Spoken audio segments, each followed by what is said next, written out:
Telangana Congress incharge Meenakshi Natarajan Hyderabad పర్యటన సందర్భంగా కాంగ్రెస్ పార్టీలో మరోసారి అంతర్గత విభేదాలు బయటపడ్డాయి. ముఖ్యంగా వరంగల్ జిల్లాలో కొండా సురేఖ వర్సెస్ కడియం శ్రీహరి అన్నట్టుగా గత కొద్ది రోజులుగా వ్యవహారం నడుస్తూ ఉంది. ముఖ్యంగా దేవాదాయ శాఖ రివ్యూ విషయంలో కొండా వర్సెస్ కడియం అన్నట్టుగా పంచాయతీ ముదిరింది. ఇప్పటికే కడియం శ్రీహరి వ్యవహారం పైన ఇటు పీసీసీ చీఫ్కు అటు సీఎంకు ఫిర్యాదు చేసిన కొండా సురేఖ ఈరోజు ఇన్ఛార్జి మీనాక్షి నటరాజన్కు మరోసారి ఫిర్యాదు చేశారు.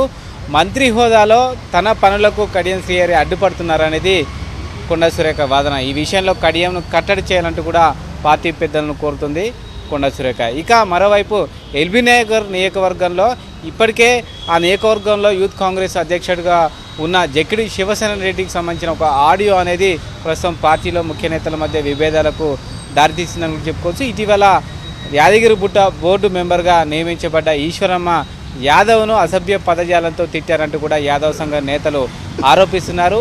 తమకు క్షమాపణ చెప్పాలంటూ కూడా ఈశ్వరమ్మ డిమాండ్ చేయడంతో పాటు క్రమశిక్షణ చర్యలు తీసుకోవాలంటూ కూడా కోరుతా ఉంది. ఇప్పటికే ఈశ్వరమ్మ యాదవ్ కూడా పీసీసీ చీఫ్ని కలిసి ఫిర్యాదు చేసింది. ఈ నేపథ్యంలో ఇప్పటికే జక్కడి శివచరణ్ రెడ్డి అలాగే ప్రభాకర్ రెడ్డి క్షమాపణ చెప్పినట్టుకి ఈ అంశంపైన ఊరుకునేది ఖచ్చితంగా వారిపైన చర్యలు తీసుకోవాలంటూ కూడా ఈశ్వరమ్మ యాదవ్ కోరుతా ఉన్నారు. ఇక మరోవైపు పాలకుర్తికి సంబంధించిన ఎస్సీ సామాజిక వర్గం నేతలు కూడా ఎమ్మెల్యే ఝాన్సీ రెడ్డి అలాగే సంబంధించి యశస్వి రెడ్డి ఇద్దరు కూడా పైన కూడా ఫిర్యాదు చేశారు.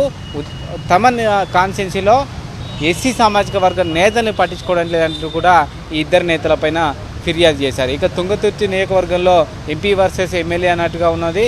ఇప్పటికే దీనిపైన కమిటీ దృష్టి సారించిన నేపథ్యంలో ఈరోజు మంత్రి మీనాక్షి నటరాజన్ను ఎంపీ కలిసి ఈ అంశంపైన పూర్తి వివరించినట్టుగా తెలుస్తోంది. అలాగే సంబంధించి ఖమ్మం విషయానికి వస్తే ఎంపీ రఘురామారెడ్డి కూడా ఈరోజు ఎమ్మెల్యే కూననేని పైన ఫిర్యాదు చేశాడు. తన నియోజకవర్గంలో 6 నియోజకవర్గాల్లో ఎటువంటి ఇబ్బందులు అయినప్పటికీ ఒక కొత్తగూడెంలో మాత్రం ఇష్యూ ఉంది. ఎమ్మెల్యే ఉద్దేశపూర్వకంగా తనను పట్టించుకోవట్లేదనే ఫిర్యాదును ఎంపీ చేశారు. ఇలా పలు నియోజకవర్గాల్లో ఇష్యూ కొనసాగుతుందని చెప్పుకోవచ్చు. దీంతో ఇన్ఛార్జి మీనాక్షి నటరాజన్ అందరి అభిప్రాయం తీసుకున్నప్పటికీ దీనికి కంక్లూజన్ ఎప్పుడు ఇస్తుందనేది చూడాలి. వరుసగా అయితే ఫిర్యాదుల వెల్లువ అయితే ఇన్ఛార్జి కనిపిస్తూ ఉంది. ఈ నేపథ్యంలో ఇంకా ఇన్ఛార్జి 2-3 రోజులు ఇక్కడ ఉండే అవకాశం ఉన్న నేపథ్యంలో వీటన్నిటికీ కంక్లూజన్ ఇస్తుందా లేకుంటే ఈ ఇష్యూస్ మరింత ఆజ్యం పోసినట్టుగా తయారవుతుందనేది చూడాలి.